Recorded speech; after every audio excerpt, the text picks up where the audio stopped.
It all started when I was sitting on the orphanage tile floor, in the room all the kids got supervised.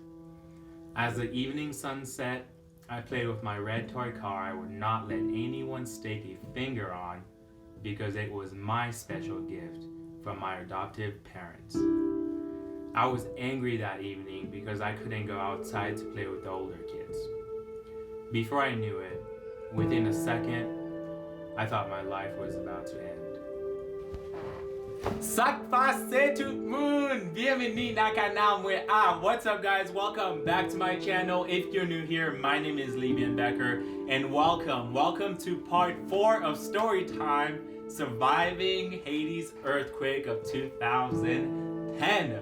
Some kids were outside playing and then some kids were inside. Before I knew it, within a second, I thought the world was coming to an end. The whole building started shaking.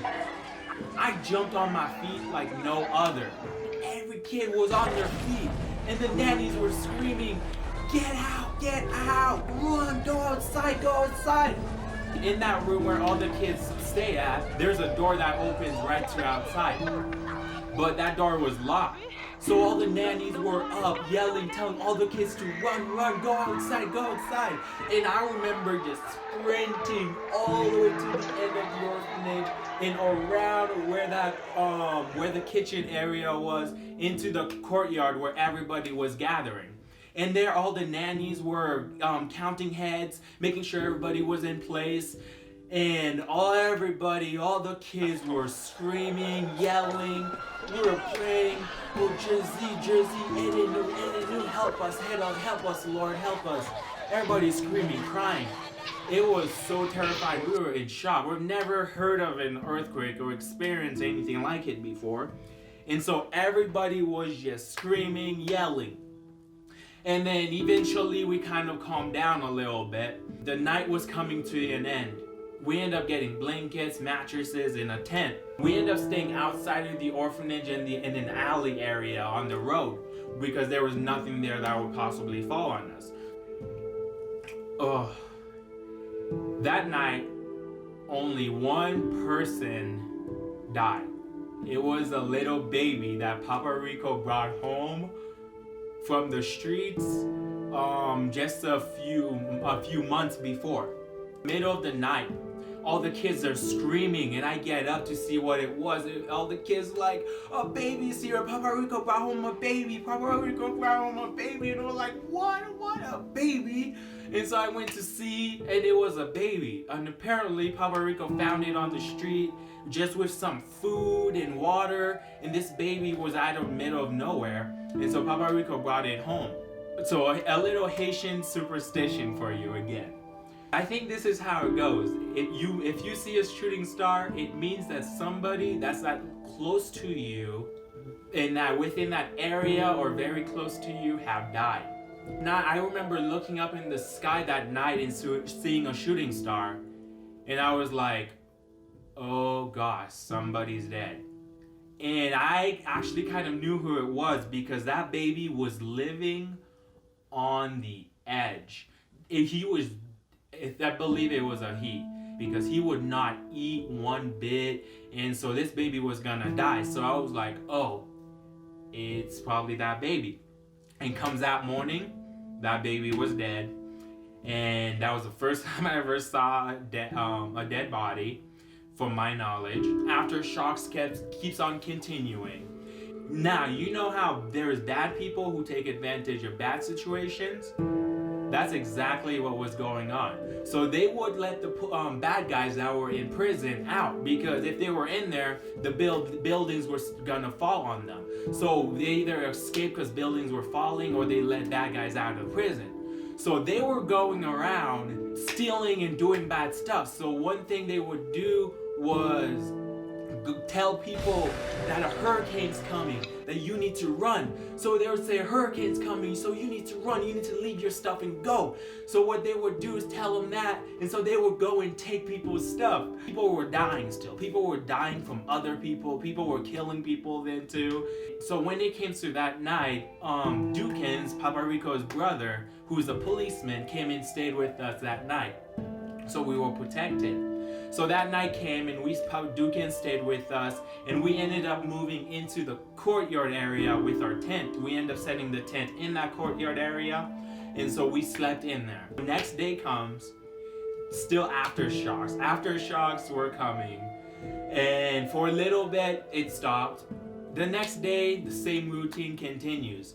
We eat outside and just mind our own business. And of course, there were screams and shouts just all around us. There was no aftershocks that whole day.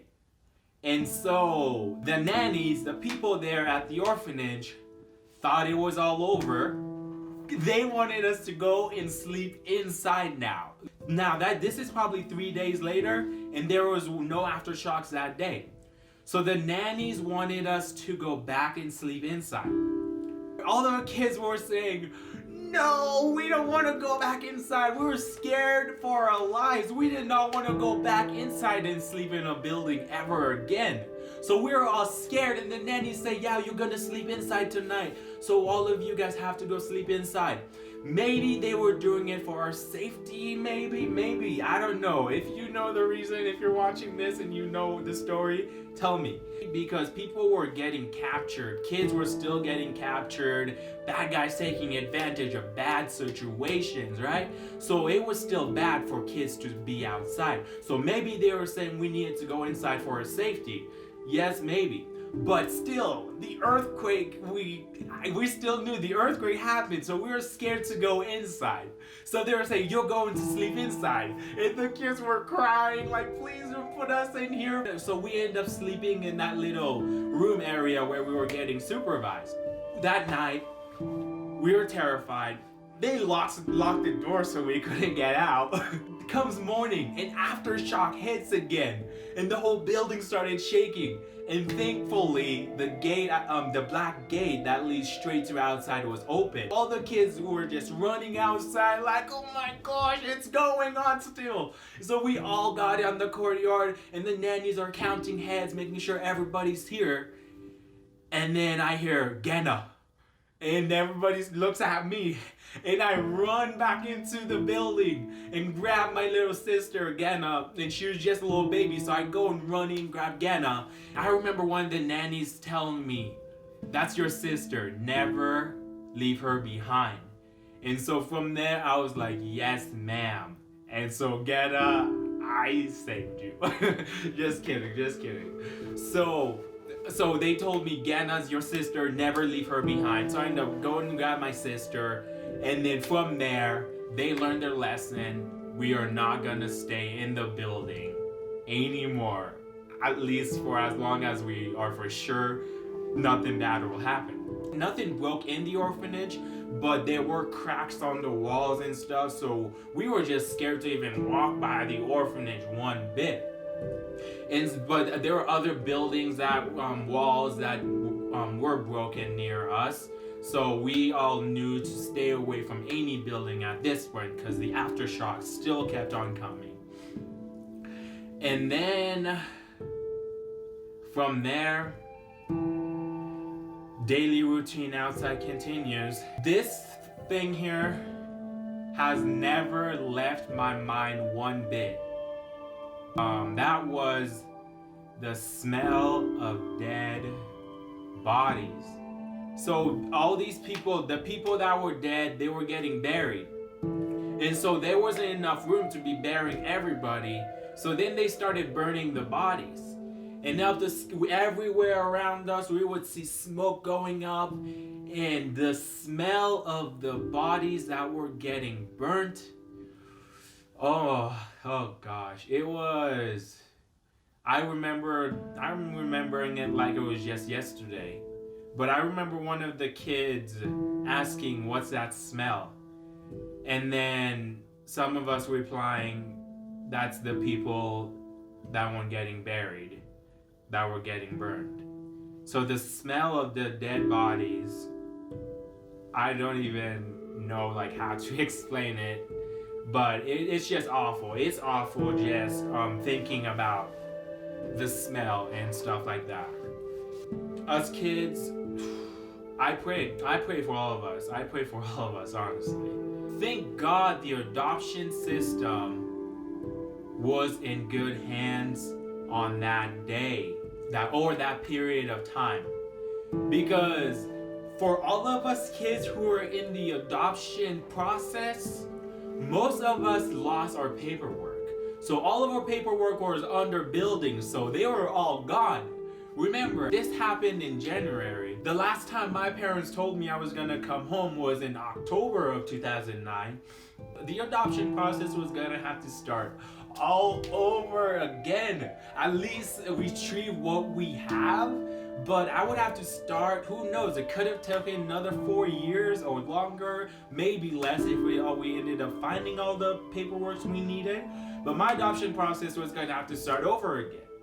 So the adoption system took pity on us kids and said, for those who are in the process of adoption, they can go home. They're allowed to leave and go to their parents. I had the hope that I was gonna go home, and the Lord shined another light on us again. Thank you. Truly, truly, truly blessed. As the craziness continues, Papa Rico and some others took a group of us to the airport. Now that trip to the airport was even a much of a shock as anything else. The outside world was even a bigger shock for me. Yes, the earthquake was a shock of itself, but just the fact of going outside the orphanage and then seeing all of this wreck and seeing the bodies getting carried, the bodies on the streets.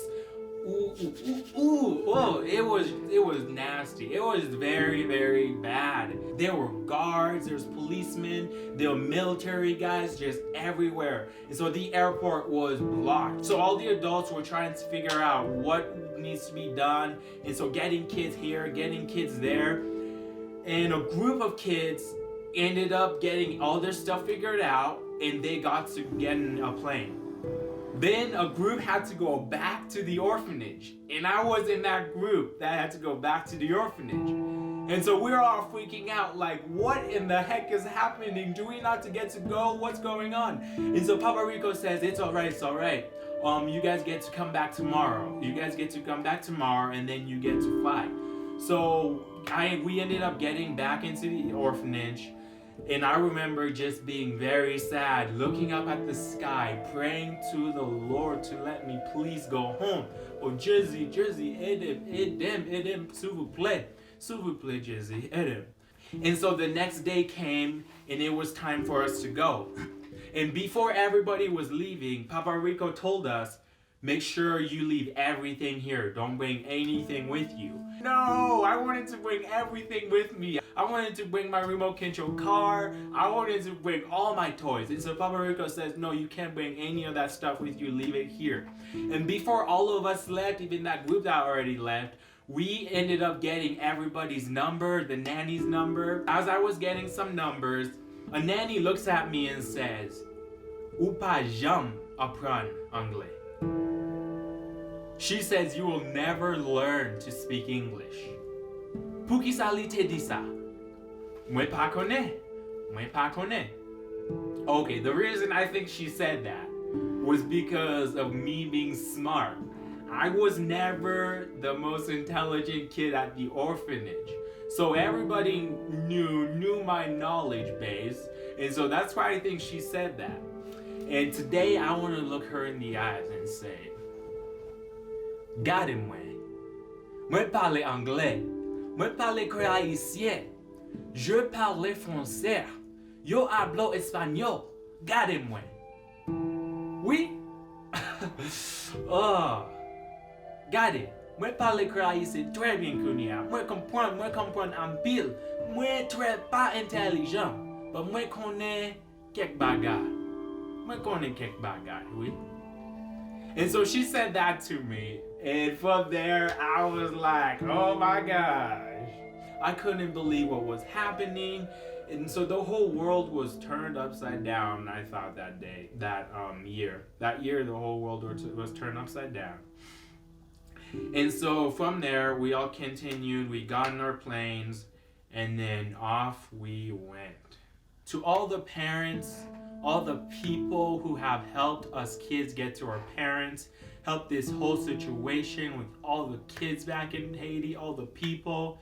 I want to say I'm truly blessed. I'm truly grateful. Thank you so much for everything. I could only imagine how hard it was for you guys to figure all this stuff out. And realizing of how far I've came is the reason I am blessed.